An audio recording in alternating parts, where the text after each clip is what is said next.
Subject, object और verb, इनके बारे में जानना इंग्लिश सीखने के लिए बहुत ज़रूरी है, या कहें कि ये इंग्लिश सीखने की पहली सीढ़ी है।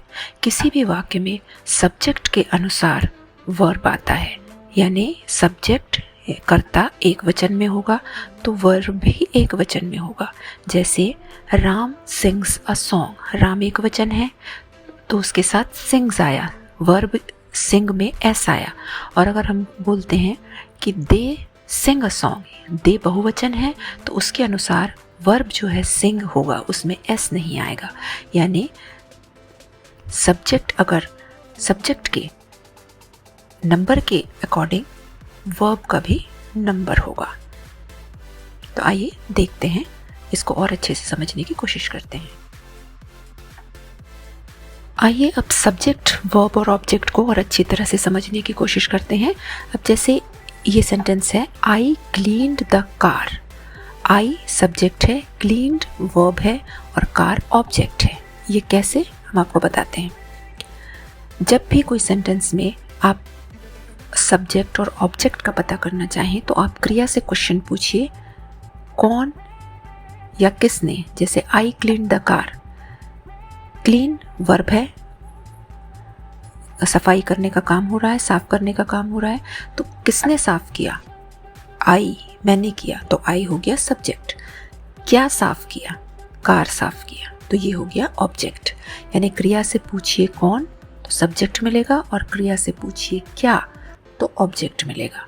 तो आई क्लीन्ड द कार में आई सब्जेक्ट हो गया, कर्ता हो गया। क्लीन यानी साफ करने का जो क्रिया हो रही है वो क्लीन है, और ऑब्जेक्ट किसे साफ किया जा रहा है? कार को। तो इस प्रकार से सब्जेक्ट, वर्ब और ऑब्जेक्ट का एग्रीमेंट होता है।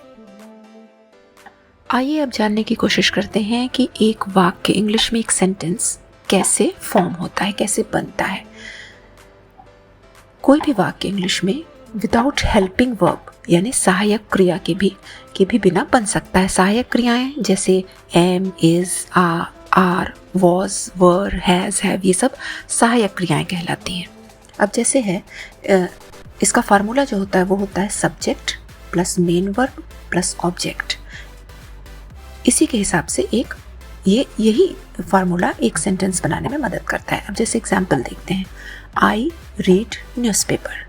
आई करता है, रीड क्रिया है, पढ़ने का काम हो रहा है, और क्या पढ़ रहे हैं? न्यूज़पेपर। न्यूज़पेपर ऑब्जेक्ट है।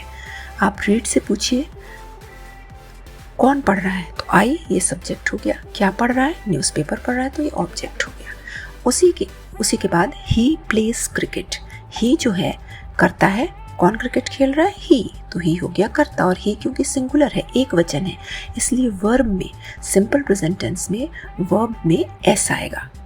He plays cricket. अगर पास्ट टेंस में होता तो ही प्लेड क्रिकेट होता। अब उसी हिसाब से you work very hard. You को जनरली हम प्लूरल में लेते हैं, तो यू के साथ हमेशा वर्क आएगा। सिंपल प्रेजेंट टेंस में वर्ब में एस नहीं आएगा।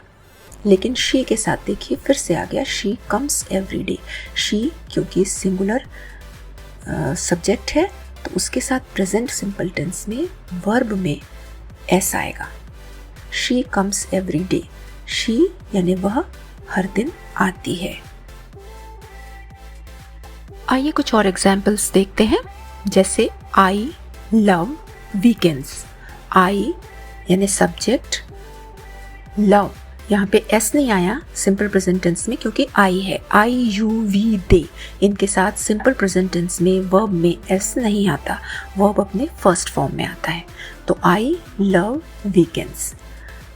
You learn English. यू के साथ भी हमेशा सिंपल प्रेजेंट टेंस में वर्ब अपने फर्स्ट फॉर्म में आता है। You learn English. You subject हुआ, कर्ता हुआ, लर्न पढ़ने का जो काम हो रहा है वो क्रिया हुई, और क्या पढ़ रहे हैं? इंग्लिश, तो इंग्लिश हो गया ऑब्जेक्ट। उसी प्रकार से शी राइड्स अ बाइक।